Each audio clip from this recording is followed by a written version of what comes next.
isa lang yung uniform mo, tapos kailangan mong mag-uniform everyday kasi nga, meron ka ng portable na clothes dryer. Ayan no, isasabit mo lang siyang ganyan here. Tapos mas gusto ko na tong version nila na to kasi yung hangin, manggagaling na siya dun sa ilalim. Yung dati kasi nilang version, yung hangin nanggagaling dito sa taas. Eh kapag ka-plastic yung mga hanger natin, ang bilis niyang mag-brittle. Ngayon, dahil dito na siya sa baba, nanggagaling, carry boom boom na to. 9 to 11 na hangers ang kasya dito, pero medyo dikit-dikit na kasi sila kapag ka ganon. So I suggest wag niyong pupunuin kasi kung super duper pupunuin niyo sila dikit-dikit, mas matagal siyang matutuyo. Kaya sabi ko, perfecto sa mga uniform na alam niyo yun, everyday ginagamit, ganyan. At kailangan mo na kinabukasan kasi nga, ayan, igaganyan mo lang siya. And then, of course, isasaksak.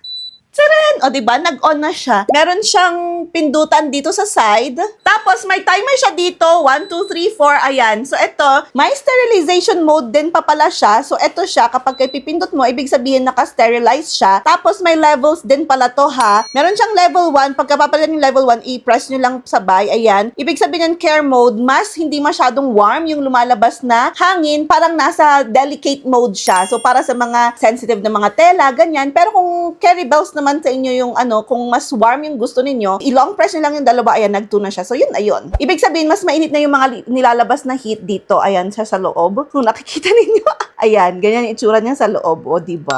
So, pwede mo siyang iwan. Since may timer naman siya, pwede mo siyang iwan habang natutulog ka para pag gising mo, tuyo na yung damit mo, diba? Tapos, ang nagustuhan ko pa pala dito is very portable niya. So, pwede mo siyang dalhin anywhere, lalo na kung mag-travel kayo. Tapos, ayaw mo masyadong magbitbit ng mga ng mga damit. So, pwede ito. Yan na lang yung pang-dry nyo, diba? So, ayun lang. If you want this, alam mo na, ilalagay ko na lang sa yellow basket or sa comment section kung saan makakabili nito.